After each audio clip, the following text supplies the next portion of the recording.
Good evening, everybody. Welcome back to PSGL. George Morgan here, your commentator, alongside me, TK, who is going to be rounding off the season with me.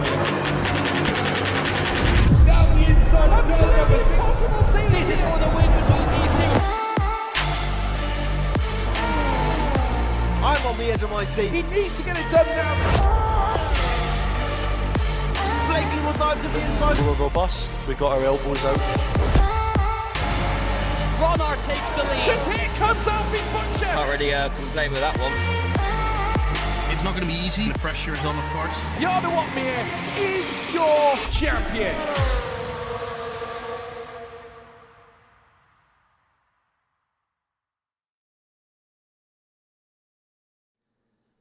The passage of time, ladies and gentlemen, it feels like only yesterday that we kicked off for F124, and now here we are. A whole new game, a whole new opportunity for drivers to make their name known, and what better time to do it than a milestone season? Season 40 kicks off this evening. We begin with F3. It's my name, Joseph Black, alongside Max Ring, and today we will be taking you through a race, as you can see on your screens, around the Austrian Grand Prix. Good evening, Max. How excited are we to get this one underway? Everybody, pleasure to be here for the first round of the season. Let's start it off with a bang, and I'm very excited. Thank you, Joseph. It's a beautiful circuit here in Spielberg. It is going to be an absolute classic. It always delivers in league racing. How excited are you for this evening's action as well?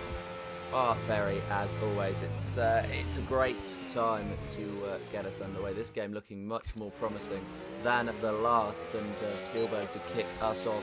It's not a regular season opener, but this evening it could be a very, very good one. Of all the races that we've seen these drivers compete around so far, Austria is the one that seems to throw up almost the most action out of any other.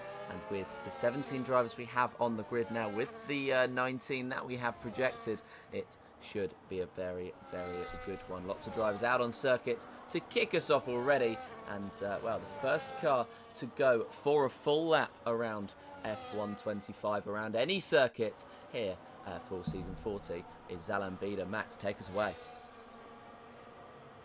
Yeah, then setting ourselves up nicely, heading through turn 10. Make sure you don't invalidate before you start the lap. That'll be a bit of an embarrassing thing to do and could cost you dearly, especially at the end of the session. So up to turn 1, then braking at 100 meters, down to 4th gear, clip that inside apex curb, run the car out wide, DRS lane open. So we're about to head up the hill past the little kink of turn 2 and up into 3. This is all about late braking. Brake as late as you dare. Make sure not to lock the rears or the fronts. A little slide from Ada. Had to somewhat correct the car, but it seemed nice enough to be a good banker lap for now. As we're heading down to turn 4, the Swash Gold in now braking once again down the hill. This is very easy to pinch that front right brake. Nicely done through there. Bring the car out wide once more as you then head through turn 5. Then into 6, which then will lead straight into 7th, left off the gas, back on the throttle once again, then into 7, another small lift before you go flat out once again, use all the curb through turn 8, and then up the hill once more. You're then heading in to where it is really an invalidation hotspot, 9 and 10, a little lift once more, then into 10, dab of the brakes, down to 5th gear, use all the curb on corner exit,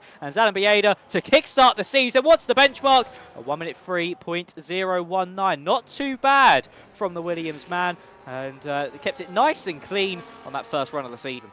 Yeah, it wasn't a bad start to the season, and well, he's gone quicker than Felipe Sousa. At the very least, invalidations could be rife, and I think that's caught out a few of the drivers as Resut goes into 3rd place, and Tudor Prescan with a 16.1 as Buba comes up to the line with a 103.0, only 200ths of a second off of Zalambida. I'm expecting something within the 1 minute 2.8 to be our pole time. So for a 103.0 to be our banker is not too bad. Isaac Leet heads through the 2nd sector and out of the other end of it, trying to set a good lap time, and his teammate is the one at the moment on top. Leet with a couple of corners to go. Do not invalidate in this final sector. This is where a lot of drivers are going to be caught out and up to the line. He's kept it clean, and is he kept it quick? He indeed has. 4,000ths of a second is where he beats out Zalambida, and he takes provisional pole position.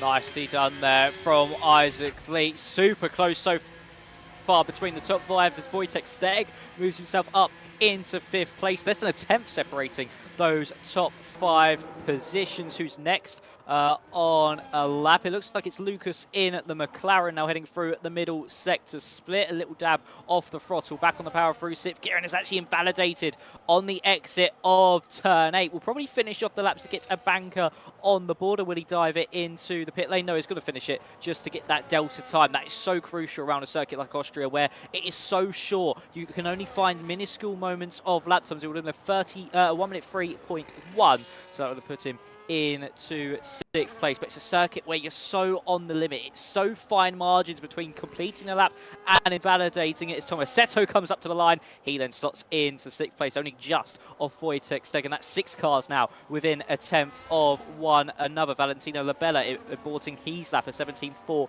for him. Gregory Presibel, what can he do on his lap? He's aborted as well. So now let's move over to Tom Roberts. Of course, was in a little bit of controversy at the end of last season, and therefore with an incident with the eventual champion Damien Curiel. Let's see if he can be in that championship picture once again this season, and exactly how you want to do that is take pole position, and he took a few of those last season. He took 2 last season, therefore here in F3 he goes 4th fastest, only just off the pace. And for the Scuderia Ferrari outfit, that's 2 cars within about half a 10th of one another. It is so close between this top 7. It certainly is, and well, it's a pretty good start to the season. The fact that we are already this close. On our banker lap, Senzo Soom has invalidated Daniel Koya, heading around the final corner, trying not to do the same thing, and he's up to the line with a 1:03.144. But yeah, it's just over a 10th between the first 9 drivers. That is incredibly close. And Enzo Soom going on a lap once again in the Aston Martin, hoping to try and challenge with Isaac Leeds and Alan Peter at the top, with not a bad start. And it's not bad bankers for them. So the top 7 are separated by under a 10th of a second. Enzo Soom allegedly purple in that first sector, but of course, as we know in the past few games, that could be a lie or it could be a proof. Find out as Enzo Soom heads through that second sector now, tries to keep it on the limit as much as he can, because despite the fact it's early on in the session, they're going to want to get a good lap time on under their belts and make sure they can cover off for any issues. 43.8 after the first 2 sectors, and only got 1 to go. No real braking zones until the final corner, and just try and carry as much speed as you can through that sector. Enzo Soom now out of the final corner. DRS Open, it's going to be a 1 minute 2.998. It wasn't lying, it was truthing, and he's up to that pole position with the first sub 3 second lap time on the board.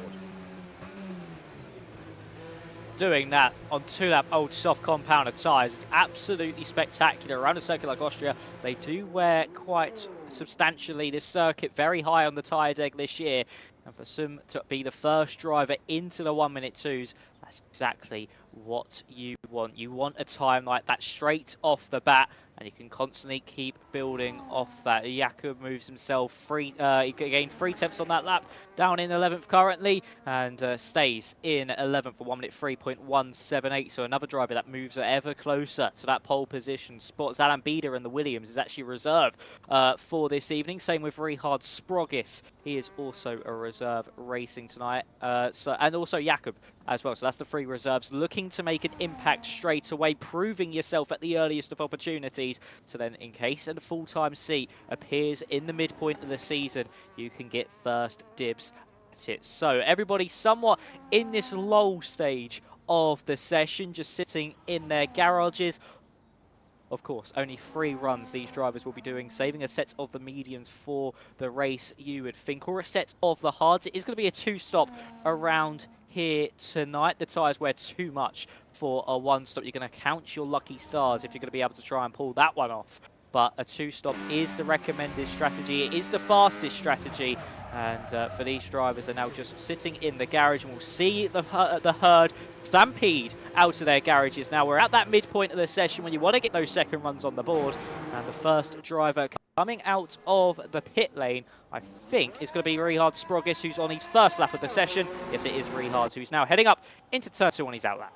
Yeah, Richard Sprogis, a national legend in Latvia, just because of his achievements that he's done, and of course, here in F3, almost one of the top, one of the top tiers in the world in terms of quality. And you can see that by the lap times thrown in so far. Enzo Soom, a 102.998, a quality pole position put in there, and we shall see where everybody else ends up at the moment. 3 drivers without lap times, and a further 4 without representative lap times, that being Sprogis, Putinen and Modler without lap time at all, and Prisaville, Labella, Presican and Leonardo Tonelato without representative lap time. Unless, well, they're 10 seconds off, which I'd be surprised about because the placements are very precise. Of course, they came out last week with plenty of surprises on the board, and all these drivers are looking to prove the placements wrong and hope that they can be in F2 for the rest of the season. Rihard Sprogis sliding wide out of the first corner and unable to continue his lap time. Gregory Prisaville is heading through that first sector, and this is the sort of time where we get to see the comparison between their first laps and their second. Of course, Prisaville didn't set a representative lap time, so the gap will be huge, but still 6 seconds up in the first sector. Not too bad. No, certainly not. So we'll see what Gregory is going to be able to do. Can he contend with the front runners in this midpoint of the first qualifying of the season? Sprogis will get out of the way quite nicely. Of course, had to abort that first lap due to the fact he had that slide through turn 1 would have affected his momentum massively. 13.6 seconds up now is Gregory. This is on track for a 1:06, but of course we'll find more time through this final sector. Needs to keep it clean through here, make sure he don't succumb to the pressure and invalidate his lap through turn 9 quite nicely into 10, clobbers that inside apex, but does invalidate on corner exit. What would it have been? It would have been good enough for provisional pole. Gregory at the final hurdle just misses out. Felipe Sousa now up into the top spot, a 1:02.942. Brilliantly done from him. Zalambida invalidated his lap time. Unfortunately, can't get onto the front row of the grid. Boober's invalidated as well. Tom Roberts into the pit lane. Ryan Modler now to the front row of the grid, a 1:02.9 from him as well. Times coming in thick and fast. Isaac Leet down in the middle sector, 16 thousandths down on his previous attempt. Tudor Preskin goes up into third place. Now we've got a multitude of drivers getting into the 1:02s. Wojtek Steg now up into second and only just behind Felipe. It's 100th of a second separating those two. Leet invalidating, and Enzo Soom now goes up even quicker, followed by Lucas in the McLaren, a 1:02.7. That is an excellent lap there from Lucas to move himself up further up the order onto that provisional pole spot, and that's going to be a tricky lap to beat. It seems close throughout the field, but finding those hundredths of the second when you're already on the limit is going to be so difficult to do, and that's exactly a lap you need to do at this mid-stage of the session. That is exactly what you need to do, and that is an incredible lap time thrown in. That was a number of incredible lap times thrown in as, 7 drivers into the 102s. That is not bad going for any of them, and still 4 drivers in the 103.0s. There is plenty of opportunity for them to improve on their lap times and climb up the field. Camo Stakara in the first sector was improving, in the second sector is not, and maybe he lost that 10th in that final sector. We shall not know, because he has retracted his lap time as well. And well, there was a couple of very good lap times thrown in, but invalid. Leonardo Tonelato did enough for pole position, has not done enough for pole position here, and as a result of retiring, or no, invalidating around the final corner, even if I can get my words out. Richard Sprogis now heading up to the end of his lap. What can he do? Well, he can invalidate is what the Haas can do, and he runs wide out of that final corner, and it wouldn't have been a good lap anyway, a 107.8, so just trying to get into it. Leonardo Tonelato was also improving in the first 2 sectors, and Race Imtiaz joining us momentarily this evening, but still 18 drivers on this field. Lucas looking very, very good at the top. Of course, he used to be known as TTM Lighty, but since joining Veloce Academy, goes under a brand new name, his real name I presume, and has that pole position by almost a 10th of a second. Yeah, he did put out some stellar laps last season, did Lucas. Most notably, usually in the Middle East, was where he was strongest, just seeming around the likes of Saudi Arabia and Bahrain. He was oh so quick and oh so cool under the pressure, so we could maybe see even more brilliant laps come at the likes of Saudi Arabia later on this season. Sprogis, I think he really is just dialing himself in for the race, just getting in some laps on the board, seeing how the setup works. And for Sprogis now, as he heads through the penultimate corner, doesn't validate once again, so he's certainly just going to be dialing himself in. His teammate Tomasetto is now on to the circuit. Him and Valentino Labella, the only other drivers out on the track on their outlaps. So let's see what Tomasetto is able to do. So close so far throughout this field, and for Tomasetto to snatch pole position away, he'll need to find 3 tenths and 300ths of a second if he wants to snatch it by 1,000. So call it 3.5 if you want at least a decent advantage over the rest of the field. So Tomasetto, what can you do? DRS open as we head up the main straight up into turn 1. It's quite a steep incline here. The car's on the brakes now, down to 4th gear. Clip into curb, a big slide, taking a bit too much curb, bottoming out the car, and through turn 1 for Tomasetto. That's going to hemorrhage him a lot of time. Heading up through 2 and 3. Is he up or down in the first sector? Down by just under a tenth of a second. So through turn 3 he goes, back onto the power. DRS open once again for Tomasetto as he heads down the hill now into the Swash Gold. What is this going to be in the middle sector split? Will he be up or down? Down to 3rd gear. Then bring that car all the way out wide to get the best run as possible through turn 5 and into 6. You want to make sure you try hit this narrow apex, drift the car all the way back out wide once again. Not too wide into the gravel. Still down on lap time in the middle sector as he then heads through turns 7 and 8. Then up the hill once more into the penultimate corner of 9. We've seen many a driver invalidate in these next 2 corners. A little bit twitchy on turning. Now through turn 10. Keeps it within track limits. Keeps it within play. Tomasetto to the line. He finds the time he needs. Brilliant time in that final sector indeed, actually. And he moves up into 7 and also into the 1-minute 2s like a few other drivers so far in this session. I think he's the 8th driver to do so. Yeah, and Buba was looking to become the 9th, but didn't quite do so. Valentino Labella is span out of the first corner, and pretty sick drift to be fair, but he hasn't got it going enough to save his lap time. Buba improved in the first sector, and can he improve in the second? He doesn't have to improve by much to move into the 1-minute 2s, but of course that is the low benchmark. Very interestingly enough. And, well, Nathan Richard coming into the chat with the information that F5P1 is P2 here, which shows how incredibly close the grid was. I said this at the announcements. The grids were very up in the air, and Jonah Martins, of course it was Jonah Martins, with a 1-minute 2.820. Would actually be P3 now as Enzo Soom goes a bit faster. Buba around the final corner. He was improving by a lot. And could this be enough for the top? Not quite yet. P5 for Buba as he just works his way into the session. A number of FER drivers, so they would have worked together in practice, apart from Richard Sprogis, who did not practice at all. Leonardo Tonelato and Gregory Prizaville up to the top of the field. Tonelato with a 1-minute 2.857. Gregory Prizaville with a 1-minute 2.823. And Ryan Modlow as well, jumping up there a 1-minute 2.8 as well, but 0.012 seconds off of Tonelato as Tomasetto Elia retires from the pit lane. He doesn't feel as though he's going to do anything better in this session. And yeah, they are just going to stay there for the time being. And Elia is at a peak of P13. Valentino Labella also retiring from this session as the drivers are getting to the end of it. Felipe Sousa is improving, but has lost a little bit of time in that second sector. He was improving by 400, now he's only improving by 1, and now he's trying to find that time in this final sector as the checkered flag is waved. It's the end of the session for Restut and Leet, and Felipe Sousa out of the final corner. What's he able to do? Up to the line of 1.925. He understood the assignment, he just didn't quite match it. And I think that may well be the end of the session for all of these drivers. What Zalan Bida able to do, somebody else jumping further up the field.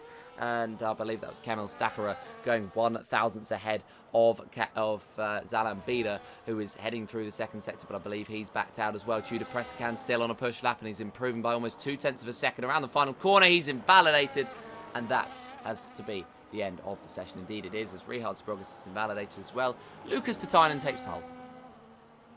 Yeah, brilliantly done from Lucas. Got that lap sub on the board when he needed to. No one else was able to match it. I knew it was going to be difficult to beat. I did say that earlier on. That is a very tricky lap time, especially around a circuit like this where you can't find much time at all.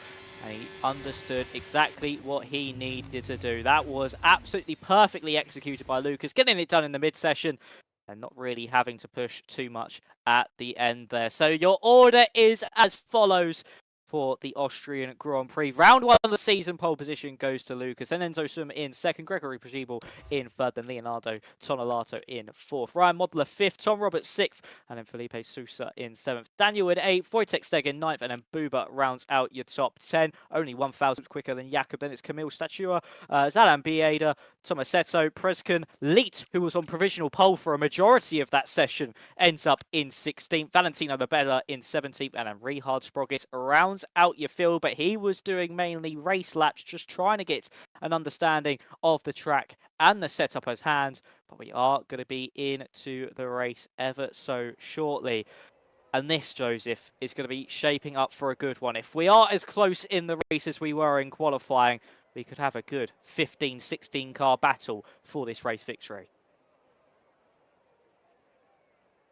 Not only that, we have the opportunity for strategies to play into it with, of course, well, it's basically a two-stop strategy, but everything tells you that it's a one-stop strategy, and you just have to know and practice and understand that it is, in fact, a two-stop strategy.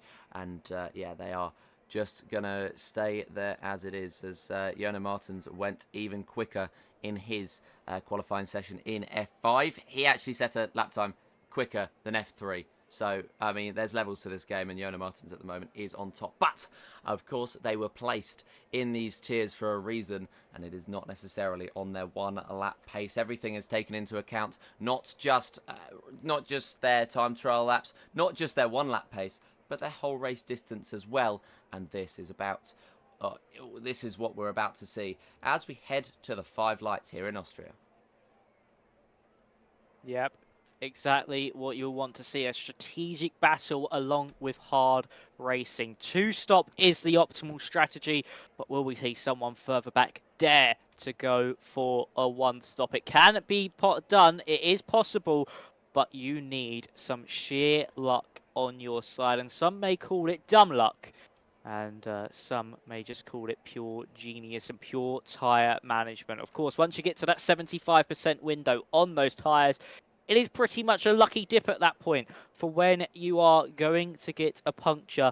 So these drivers need to be oh so careful if they are going to try that one-stop strategy, because those tyres can blow at any given moment. This is what the new game cycle has been leading to. We're about to get underway, so Joseph, take us away for the lights. The 5 lights are on here in Austria, and season 40 kicks off with Lucas Bertainen leading us away into the first quarter. Enzo Sum on the inside, and Gregory Przebil trying to go the long way around. He can't quite do so and stays in behind. In the background, Felipe Sousa and Daniel Koyer were side by side. Up the hill now towards turn 2 and turn 3. We could have a switch for P3 as Przebil on the inside. Tonelato sending it late on the outside. Gregory trying to hold on to that line, but it is going to be Tonelato who holds on to that P3, and it's an Aston Martin P23 as it stands, as Sousa and Koyer continue to fight. It's the outside line for Sousa, it's the inside for Daniel Koyer as he tries to make his way through, tries to squeeze out Sousa and does so, but it's Lucas Bertainen who leads us away.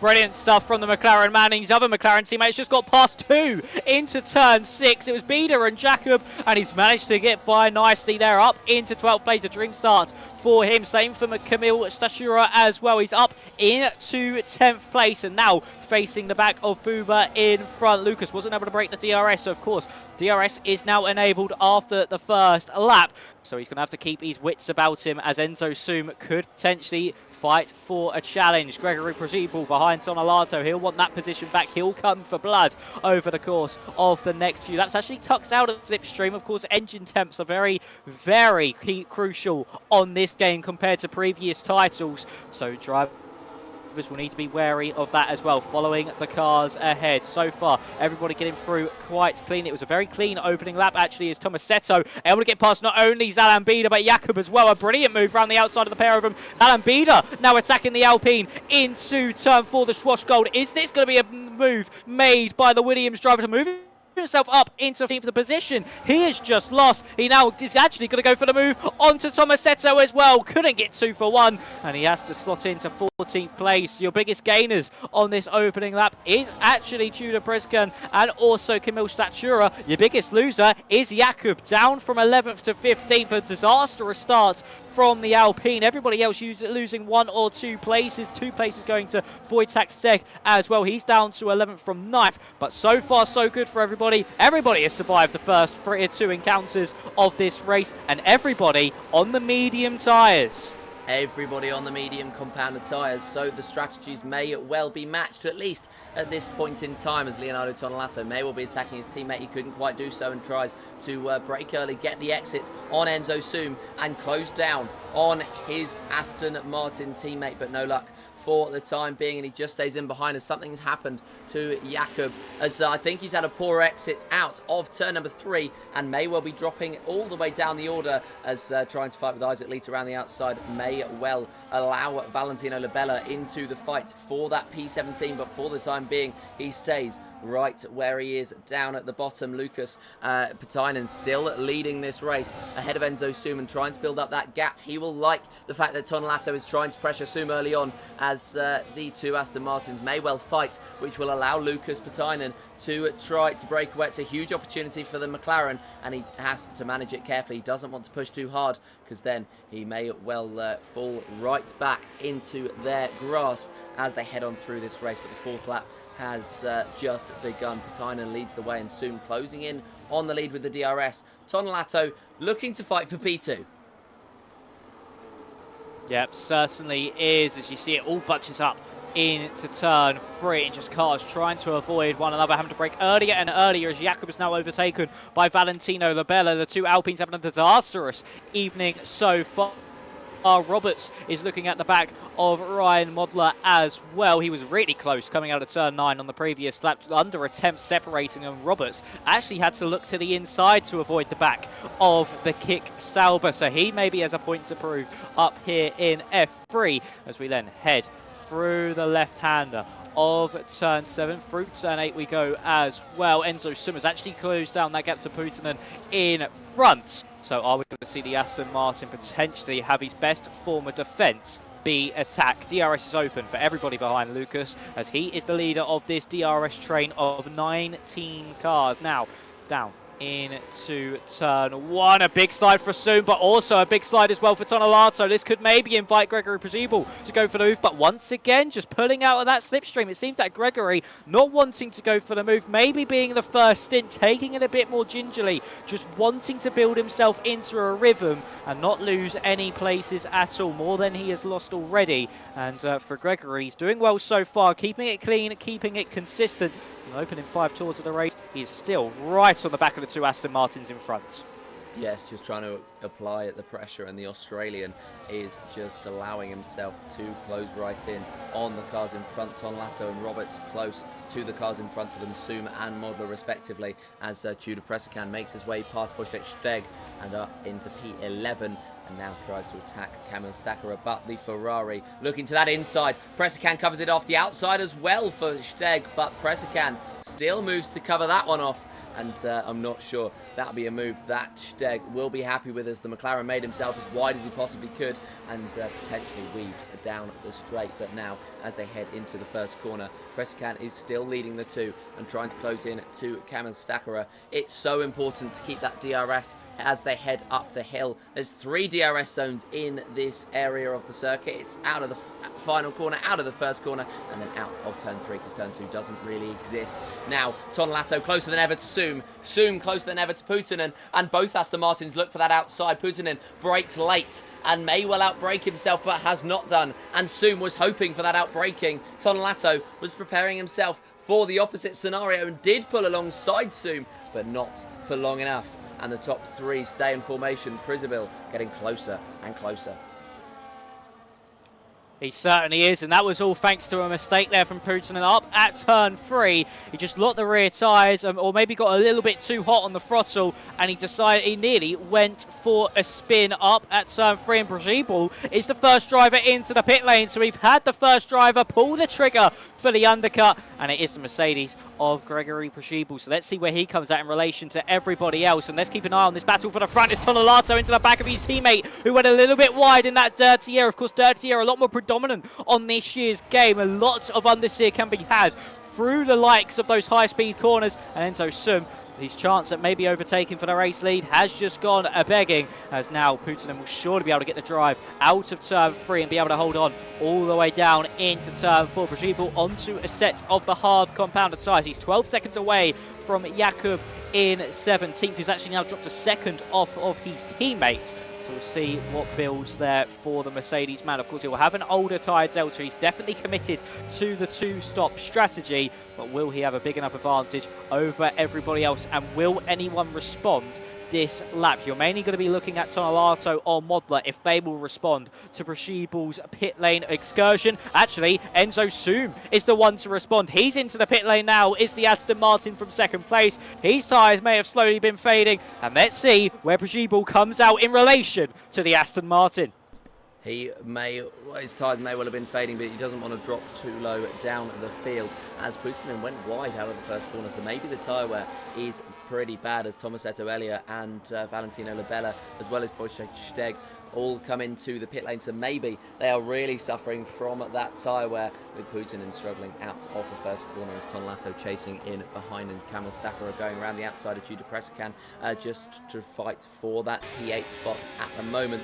And he's been successful holding it, but Presican looking maybe for a move down the inside line of Stachura, and trying to get the power down as soon as he possibly can. He'll pull alongside. Will he pull ahead as they head through the next few corners? No, as Stachura just outbraked himself and didn't allow Presican any sort of opportunity to pull alongside. Now, as we head on to what will be lap number 9, will we be seeing anybody into the pit lane? Prisabil did it 2 laps ago, and this appears to be the prime time for every single driver in the field. But of course, some may feel as though they have to continue with their teammates coming into the pits. Judah Presican will be one of those who will continue on for another lap.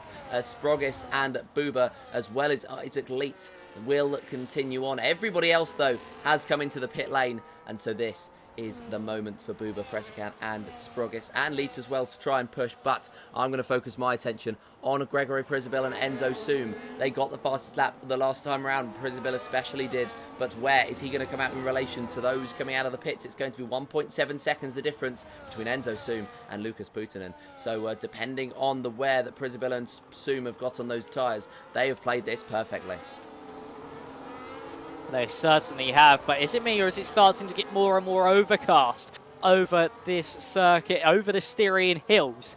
Could we potentially see some rain on the cards a little later down the line? But that was brilliantly done by both Sum and Brzeebul. I saw Brzeebul come out around about a second ahead. You do lose some time as those tyres, of course, come into temperature. And for Puutinen, he is now just trying to get closer to the back of Enzo Sum. He is on those younger tyres by 2 laps on Brzeebul, 1 lap on Sum. I have heard it's around about 5% you gain per lap. So he's got a 10 lap percent tyre difference to Brzeebul, and around about a 5 to Enzo Sum. The others are into the pit lane. Isaac Leet, Tudor Priskin, and also Rihard Sprogis as the better now sets the fastest lap of the race down at the back of the field. So, as we then exit out of turn 1, look at the gap that Puutinen has over Tonelato. We could see a 3-horse race for this race lead, and there goes Modler up into 4th. Nice stuff from the Kick Sauber driver, using that DRS to his advantage over Tonelato, who may now try to fight back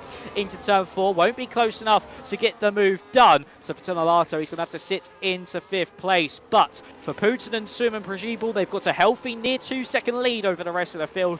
So could we see these 3 gallop off into the distance?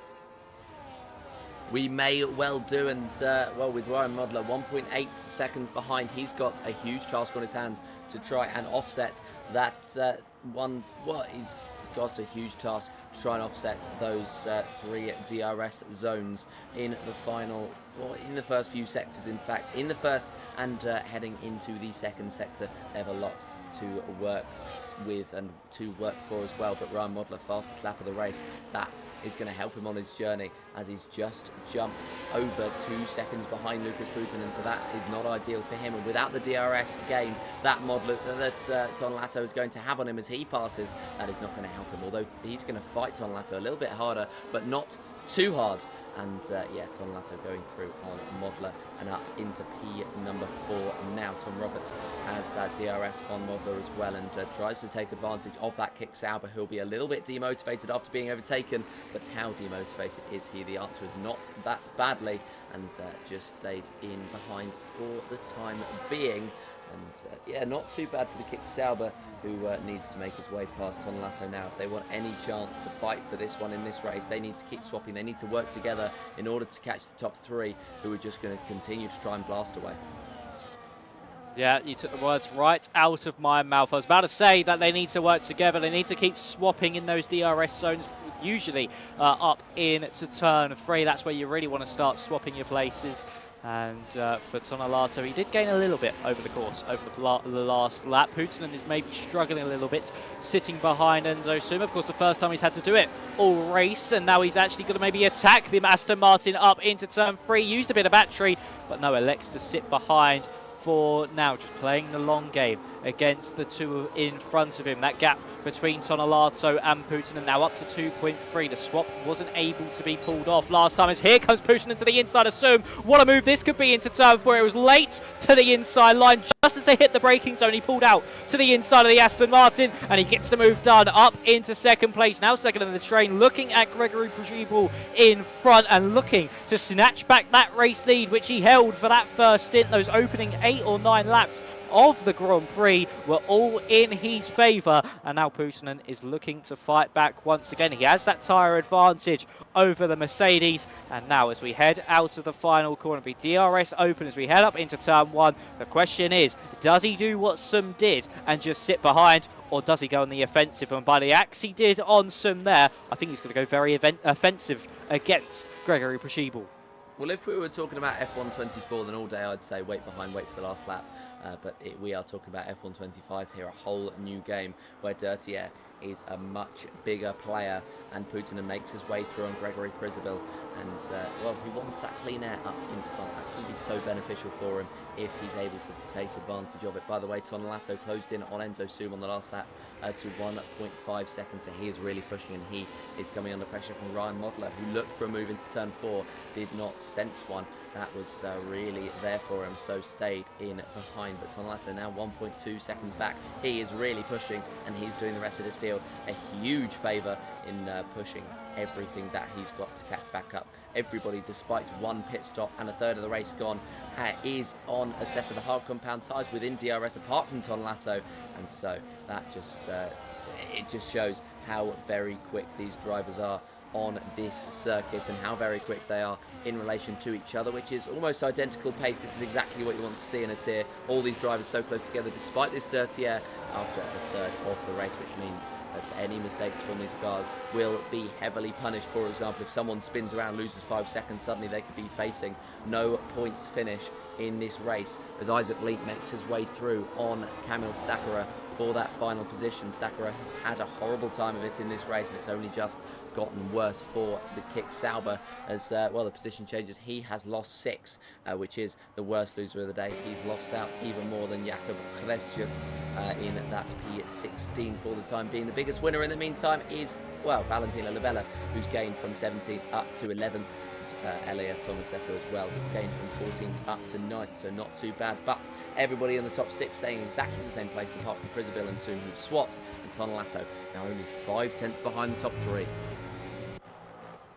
Yeah, I think that squabbling that we saw between Sum, Prujibul and also Putin really helped there, Leonardo Tonelato, and he really was able to close that gap down, and now he's within DRS range. We have got the train back up once more. All 18 cars are within DRS range of one another, and the only one without it is your race leader of Lucas. He has not got that DRS And now Gregory Jubel could go on the attack, maybe get that position back. But what we saw in the first stint is that Gregory was very content at sitting behind the car in front. He would tuck out the slipstream like he is doing here, and would really just sit behind, just keep his tyres nice, and just make them last as long as possible. Of course, he was the first one to pull off the undercut. That may have been just so he could get a little bit further up the order and get in the position like this for the next stint. Just sitting in second within the DRS of Lucas Puerton, and we're now going to see what the Mercedes man can really do. Can he manage those tyres nicely? We're on lap 15 of 36.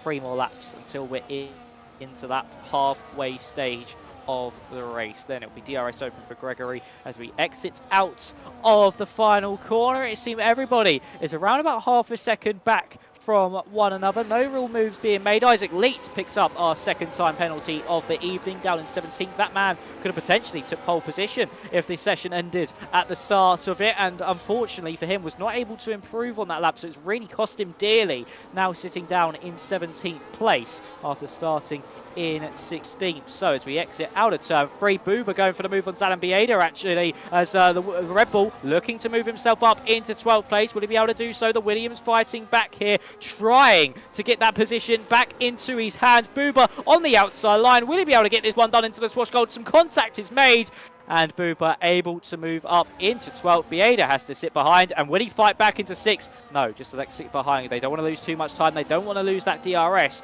or they could lose any hope for points, as Valentino Labella is the closest driver into cracking into those points-paying positions. He's had a brilliant drive. This second stint has really revived the Alpine's race. It really has, and well, it's also brought benefits to the likes of Gregory Prisbil, who went in early, Enzo Soom as well, and Bushek Steg has gained quite a few positions off of the pit stop, so it's not bad going for those who came in early, but of course they're going to have to come in a lap earlier than everybody else, or 2 laps if you're Gregory Prisbil, just because those tyres will start to struggle, and well, a one-stop certainly is not a viable strategy. 16 laps is the absolute maximum you can do on these tyres if you want to run and gun it over 75% tyre wear. And well, of course, most drivers will not be wanting to do that. They're going to want something more safe, something more comfortable, and that is why they're going to go for the 3 or the 2-stop strategy, even the 3 different tyres on this circuit. Any drivers that weren't paying attention, didn't select that harder tyre setup, are going to be so much more at a disadvantage, simply because they will not have another set of those hard compound tyres, which could really play into their race strategies. As the real strategy here is going to be the mediums, the hards, and then the hards again towards the end of the race. You could have gone for those hard mediums, but that is not what they decided to do. Tudor Presscan coming in after 7 laps on the hard compound tyres. I don't know what Tudor is going to be trying here. There's surely no way you get those tyres 18 laps. It would be very difficult indeed. And we have such a massive tyre delta near the end of the race. If these drivers all decide to stay out, that he will be drowning through the field, and he will just keep falling and falling and hemorrhaging loads of time as we get to that late stage of the race. Isaac Leap versus Jakub as we head into turn 4. Who's going to come out on top in this one? This is over 15th place. Both of these drivers have a penalty, so this is for position for the pair of them, the only 2 drivers with a penalty this race, and you got to give it to the drivers. We've got 18 laps and only 2 penalties around a circuit, which is usually a track limit haven, because of course you can go over the track limits so easily around a circuit like this. Does anyone actually react to Tudor Priscan's come into the pit lane? No, they do not. So Tudor is the lone driver on that strategy. And actually, Kimmo Statura comes into the pit lane in his kick salvo. So only one other driver elected to come into the pits. They probably know that going so early for that second stint of hards is kind of death wish, especially if you're a driver up at the front of the field. It's going to be so difficult at the end of the race to keep those faster cars behind on those younger, fresher tyres. So as we exit out of turn 3, Lucas Putin now going to try his best to extend that advantage, maybe cover off any opportunity for an undercut later down the road. And it seems like the 2 Aston Martin boys are quite irreseparable because they do not get separated at all. Now they've got back up to one another. Guess who it is in the DRS train behind one another? It's Sum and Tonelato in the order we saw in the first stint, and they really don't like being apart, do they?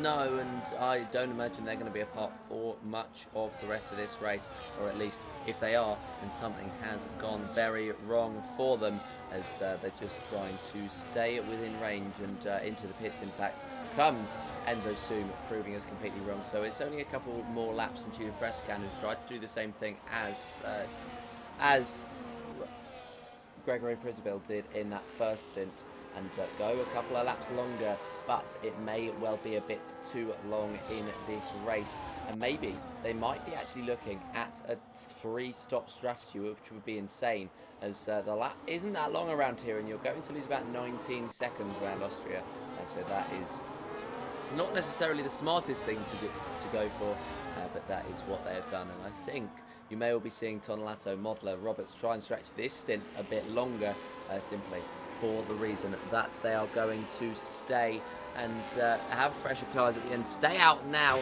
lose a bit of time, and gain time at the end of the race, as Thomas Etuelia tried to go for a move on Daniel Koya, didn't work. Buba tried to go for a move on Felipe Salsa, didn't work. And are we going to be seeing anybody into the pits this lap with 16 laps to go in this race? Tonelato is going to lead us across the line, potentially to start the next lap, as Wojciech Steg, he went to come into the pit lane, but no communication with his teammate meant that he had to swerve around him.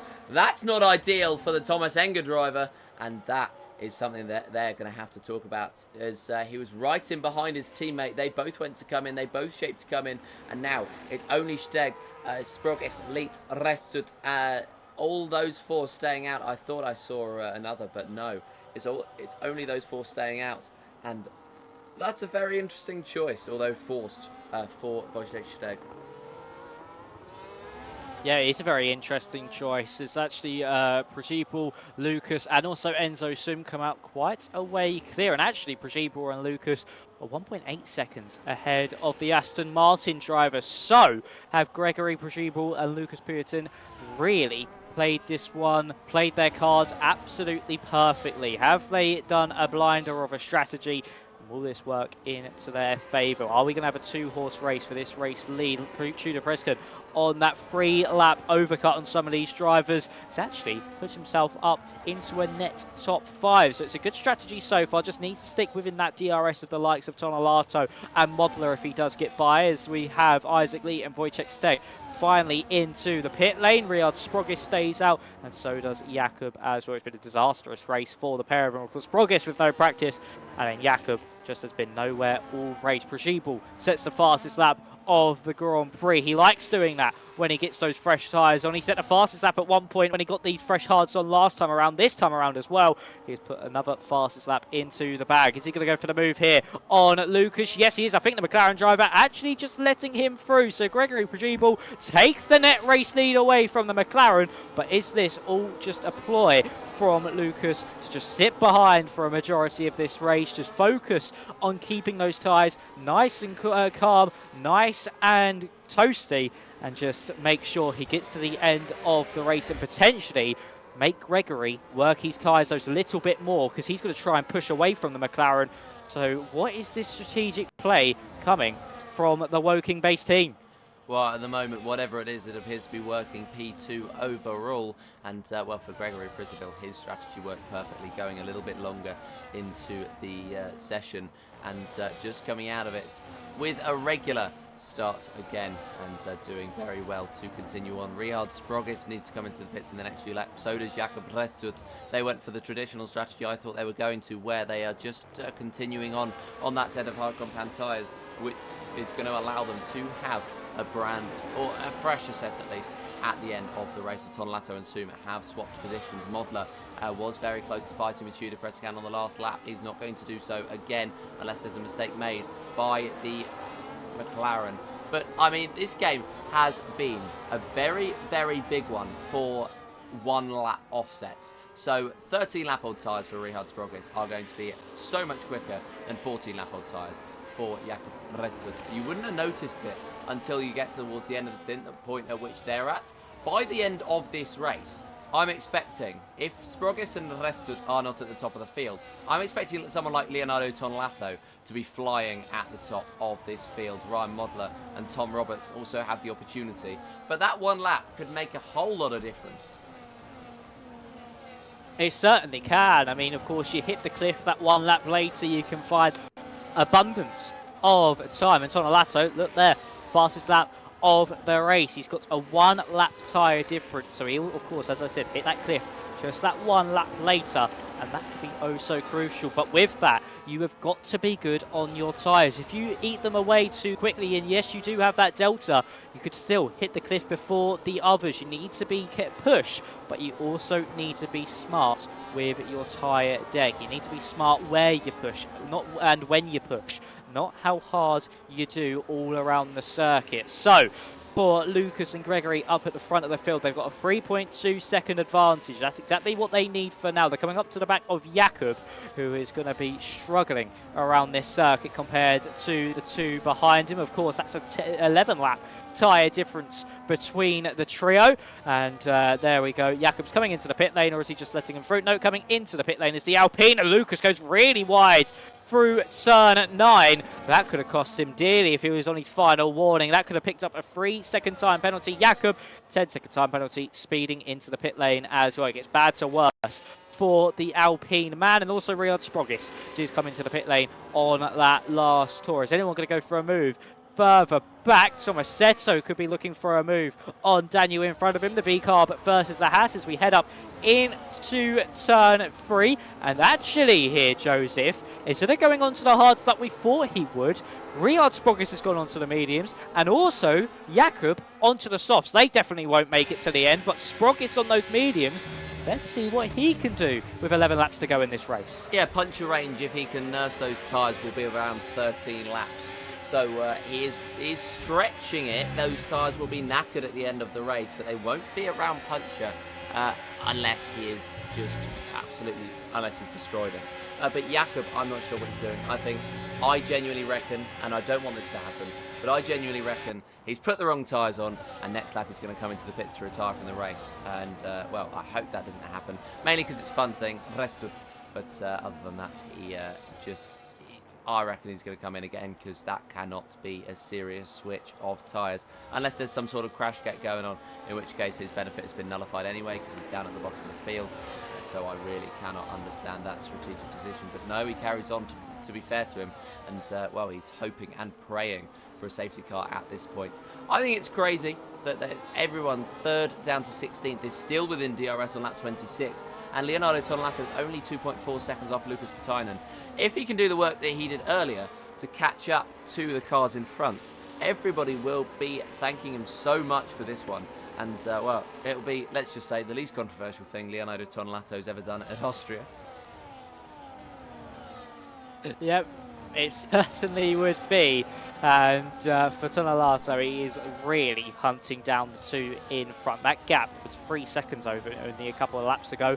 It's now down for flickering into that 2.3 window. He has got an abundance of pace in that Aston Martin. So we'll see what he is going to be able to do over the course of the next 10 laps of this Grand Prix. So as we head into turn 1 once again, you've got Enzo Sum, his teammate, just following in behind. Chusa Preskin is able to stay in that 5th place for now, so he's doing really well to keep Ryan Modler behind on those 3-lap older tyres, but he is slowly starting to fall out of DRS range as Isaac Leet able to get past Camille Statura up into turn 3. The two Williams drivers who looked so strong in the early phases of qualifying are both down in 14th and 15th. It's been disastrous for the pair of them. So as we look back at the top of the field, no one close enough for a move into turn 4, the Swash Gold.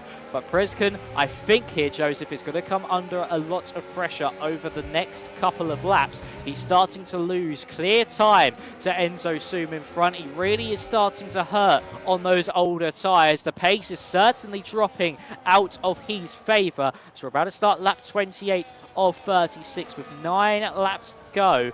I think Modler has a serious chance, if not next lap, the lap after, if Tudor does drop out of that DRS range, what he's looking like he's going to be doing within the next couple of laps or so.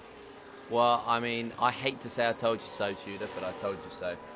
He is on 3-lap old hardest, or 3-lap older tyres than Ryan Modler, 2-lap older tyres than Enzo Soon, for example, as Jakob does come into the pits, I thought so, and retires from the session.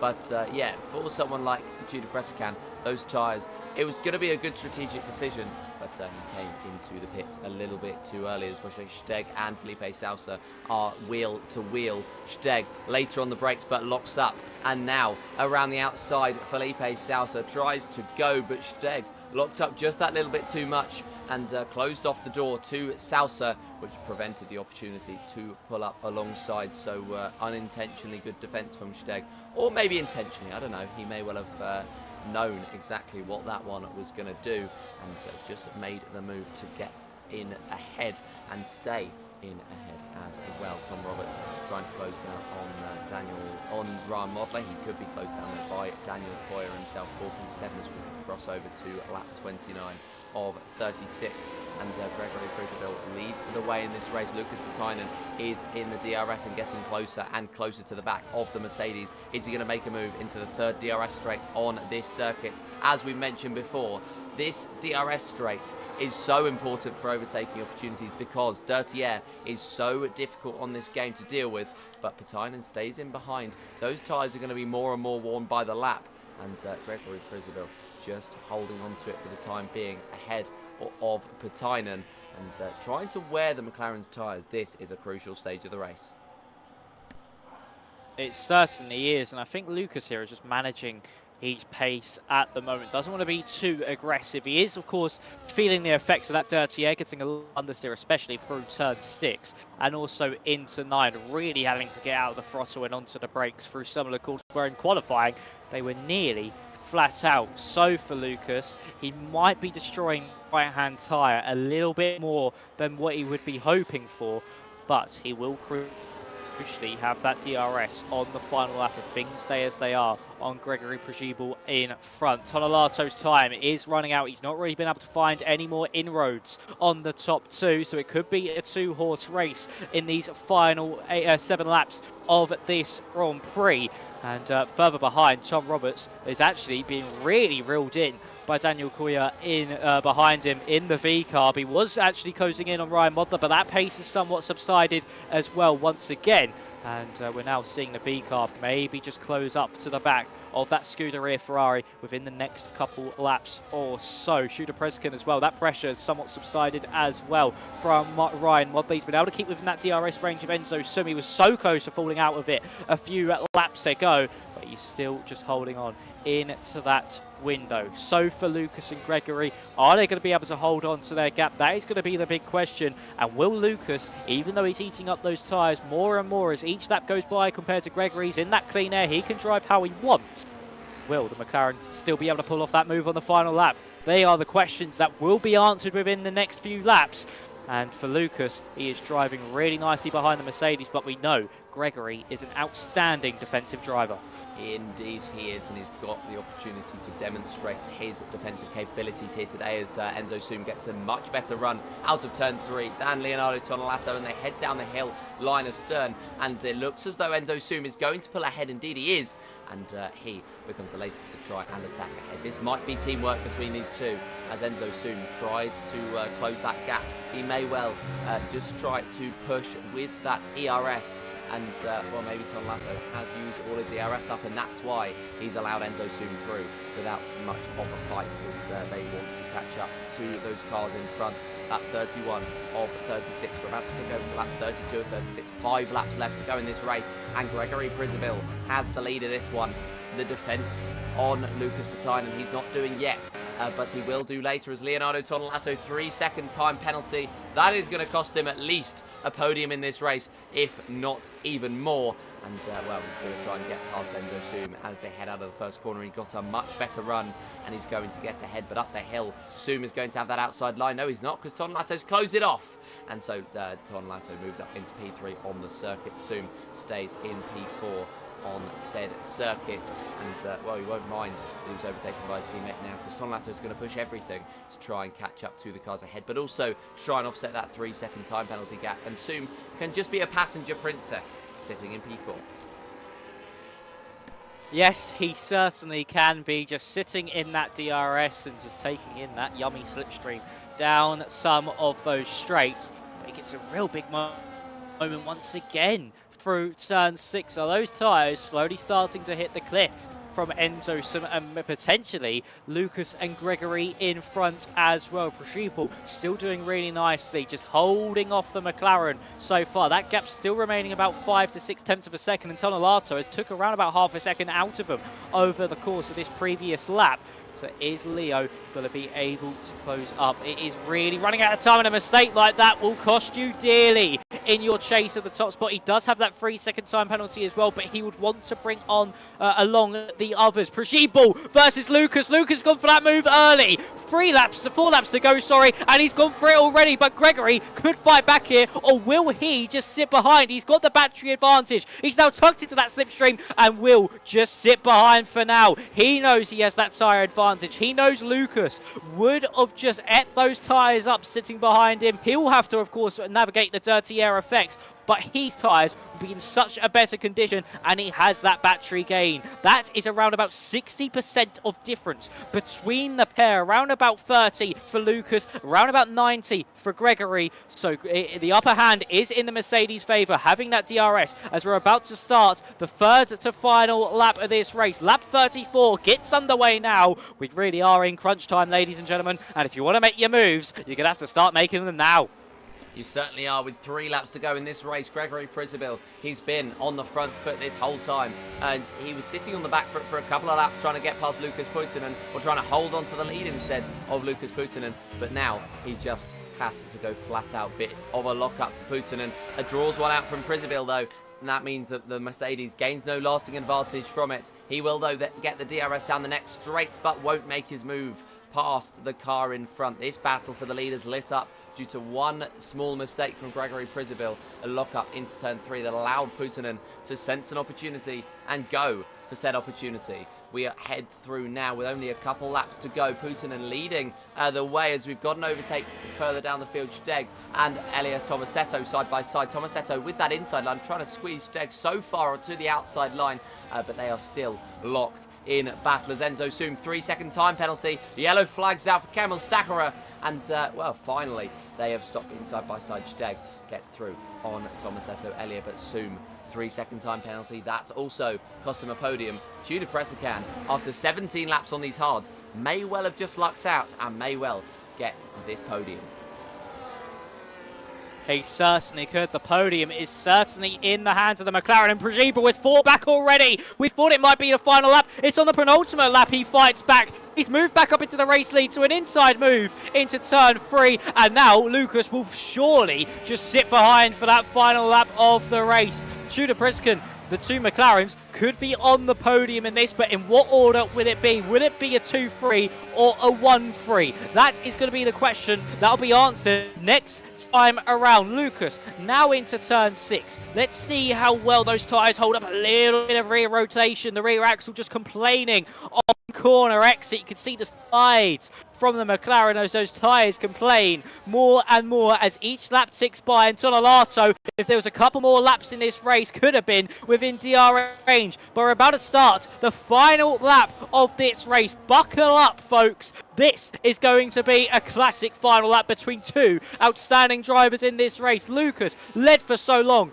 before the second stint, got back in front and has been sat behind Prashipal ever since. Made that move. Prashipal fought back, and here we are then up into turn 3. Lead gets 3 seconds. Lucas doesn't go yet. Is he going into turn 4? But looks the rears. That surely cost him. That surely cost him the opportunity. Hit the back of Prashipal as well. Surely not going to get the run. Down into turn 4. The Mercedes has the battery upper hand. He has the advantage. We head into the Swash Gold, and Lucas goes deep. He goes deep into the corner. That's surely any chance now officially gone. And Gregory Prashipal, he's held his nerve under that pressure as we head through turn 6 already. He's had a slide himself, but Lucas not close enough to capitalise. That mistake into the Swash Gold has really cost him any sense of a move through turn 6 there. It could have been a golden opportunity for Lucas, but for the Mercedes man, the Australian will win in Austria. Will Gregory Prashipal see himself to the line? There's a yellow flag is for Tudor Priskin. He is spun run. He's got a puncture. Gregory wins the Austrian Grand Prix. The first round of the season goes to him. Shooter Prescan, in his utter despair for him, as Ryan Modler finishes in third from Tom Roberts, then Daniel Coyer. But for the McLaren man, it was a final lap puncture. We said it was opportunistic. We said it was a gamble going in so early, and he has bit the bullet, and the bullet has fought back hard. Shooter Prescan has unfortunately dropped out of a third place opportunity. A podium has gone up in smoke, and that puncture has really deflated all happiness from that McLaren's cockpit. I like that joke. That was a good one. Yeah, for Judah Prescan, that is absolute heartbreak. I said that one lap could make a whole lot of difference. I was talking about the mediums. He was talking about the hards, and he has lost out there, as that is victory heading to the Mercedes man, and it is thoroughly deserved for Gregory Prisabil taking the victory in this race and getting the EA Driver of the Day as well, because why not? And, well, what a victory that ended up being for Gregory Prisabil, just holding his nerve ahead of Lucas Putinen at the end, and one small mistake from Lighty allowed him to hit the back of Prisabil and broke all his momentum into the final overtaking zone of the circuit. Then Ryan Modler took P3 from P5 on the grid. That's not bad going, a quiet one there, that he stayed out of the drama, and that is how he managed to take that position. Tom Roberts took P4, Daniel Coyer in P5, then Tonelato in P6, Enzo Soom in P8. They were doing incredibly well, but penalties heading their way cost them. Wojtek Steg in P7 is splitting the two Aston Martins with Elia Tomasetto, Felipe Sousa rounding out the top 10, then Valentino Labella, Zalan Bida, Buba, Rihard Sprogis, Isaac Leet, Tudor Pressakan, and Kamil Stachera rounded out the field. Stachera getting fastest lap but struggling with grip, and then Jakub Restek really struggling in this race in general and retiring from the session after making a strategic error and swapping over to a set of the soft compound tyres, which really cost him.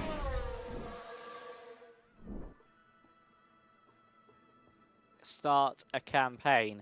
A brilliant strategic drive there from Gregory. Got the undercut on that opening stint, puts him into a fine position for the second, and then once again pulled it off perfectly. Knew he could hold on to that final lap. Went for it on the penultimate one, and he got it done so expertly. And that final lap, even though he had that moment through turn 6, he did not falter under the pressure, and Lucas nearly went straight into the back of him at turn 4. It was brilliantly done, and that is exactly how you want your championship campaign to start here in Spielberg. The hill certainly did come alive there at the end. It was I think it was a very much of a slow burner kind of race, a bit opposite to what you're expecting in the likes of Spielberg, but that race certainly did have attrition at the end. It was drama left, right and centre as the leashes were slowly let off for some of them.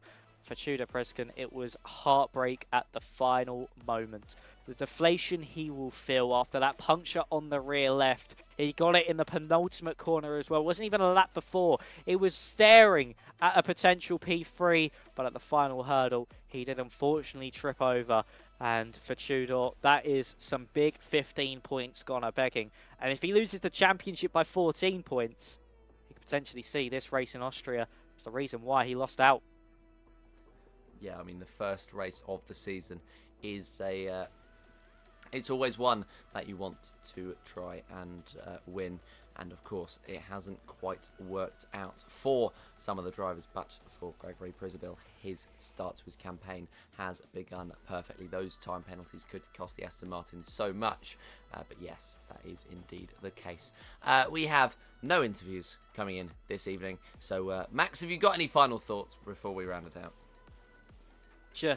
I mean, that was quite an exciting race there. As I said, a slow burner, but it was a way for everyone to build into the season. We're going to have much more action like that to come. If it's as close as it is around Austria, we could see many different winners in many different races. Let's actually quickly tell you the calendar for this season. So, of course, next week we head over to Jeddah. Unfortunately, I think Joseph will not be with us. It'll be back to our normal commentator duo of me and Byron in the commentary box. He unfortunately was not able to attend, and that's why we got the wonderful Joseph alongside me. Then we have Belgium for round 3. Then we have a week break from the 24th to the 28th of July. Then we come back on the 31st of July for Imola.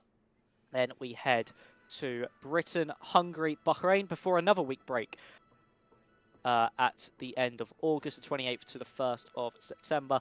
And then we come back for Texas on the 4th. Then we move to Japan, Vegas, Brazil, and Mexico to round out the season. It's a 12-race calendar here for season 40, and who will write themselves into the history books? It is an all-round, I think, very solid calendar. I don't actually think there's a circuit I would change here. Maybe swapping Brazil and Mexico around so we can have a Brazilian finale is the only thing I would personally change, but yeah, it looks like all-round a very solid calendar here. Yeah, pretty good calendar, so plenty of exciting racing coming up this season, and make sure to check it out. Speaking of checking racing out, the final lap is underway in F5. Jonah Martins leads the way ahead of Oliver Knott after those two set lap times quicker than our pole times here in F3, and of course F4 and F2 are heading towards the end of their qualifying sessions, so make sure to check those ones out, as well as the fact that F4, it's wet there in the Austrian circuit, or intermediate conditions at least. I won't spoil anything else for you. Until next time, it's goodbye.